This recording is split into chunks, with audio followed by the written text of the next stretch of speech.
இயேசுவில் பிரியமான என்னுடைய இறை நெஞ்சங்களே, மீண்டும் ஒரு காலை பொழுதிலே ஆண்டவருடைய அருளும் ஆசீரும் எங்களோடு கூட இருக்க, அவருடைய வழியிலே செல்ல ஆண்டவரோடு பயணமாகவும். இன்று இந்த நாளிலே திருப்பாடல் ஆசிரியர் எங்களுக்கு நினைவுறுத்துகின்ற வார்த்தைகள்: விழித்தெழும் போது உம் உருவம் கண்டு நிறைவு பெறுவேன் ஆண்டவரே. விழித்தெழும் போது உம் உருவம் கண்டு நிறைவு பெறுவேன் ஆண்டவரே. திருப்பாடல் ஆசிரியருடைய இந்த வார்த்தைகளை நாங்கள் பார்க்கின்ற பொழுது, கேட்கின்ற பொழுது, இந்த வார்த்தைகளை நாங்கள் தியானிக்கின்ற பொழுது, நாங்கள் விழித்தெழும் போது ஆண்டவருடைய உருவம் கண்டு நாங்கள் மகிழ்வுற வேண்டும். ஆண்டவருடைய நினைப்புகள் எங்களுக்குள் எப்பொழுதுமே இருந்து கொண்டே இருக்க வேண்டும்.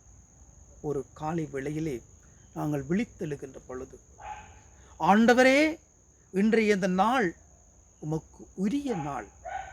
இன்றைய இந்த நாளிலே நான் செய்ய போகும் செயற்பாடுகள், நான் சிந்திக்கும் சிந்தனைகள், நான் சொல்லும் சொற்கள் எல்லாமே உம்முடைய ஆளுகைக்கு உட்படுத்தப்பட வேண்டும் என்ற அந்த உணர்வுகளோடு ஆண்டவரை பார்த்து நாங்கள் மன்றாட வேண்டும்.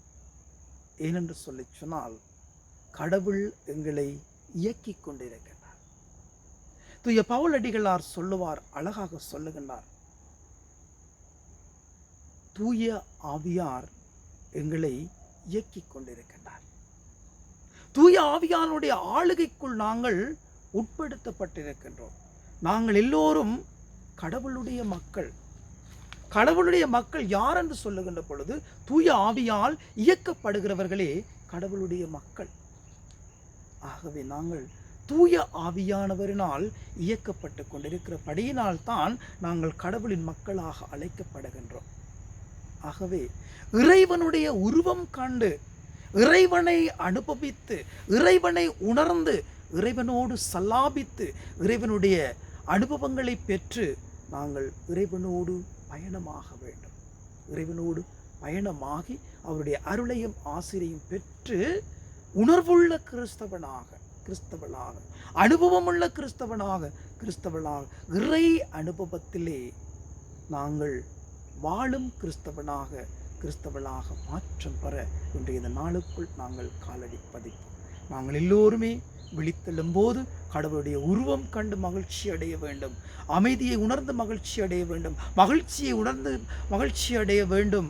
ஒற்றுமையை கண்டு நாங்கள் மகிழ்ச்சி அடைய வேண்டும். ஆறுதலை கண்டு நாங்கள் மகிழ்ச்சி அடைய வேண்டும். எல்லாவற்றிற்கும் மேலாக இறைவன் என்னை வழிநடத்தி செல்லுகின்றார். இறைவனோடு நான் வாழ்ந்து கொண்டிருக்கின்றேன். இறைவனோடு நான் வழிநடத்தப்பட்டு கொண்டிருக்கின்றேன் என்ற அந்த உணர்வுகளோடு நாங்கள் வாழ மாற இன்றைய இந்த நாளுக்குள் காலடி பதிப்போம். அன்னை மரி மூலமாக ஆண்டவருடைய வழியிலே செல்லவும். எல்லாம் வல்ல இறைவன் தந்தை, மகன், தூய ஆவி உள்ள அனைவரையும் நிறைவாக ஆசீர்வதிப்பாராக.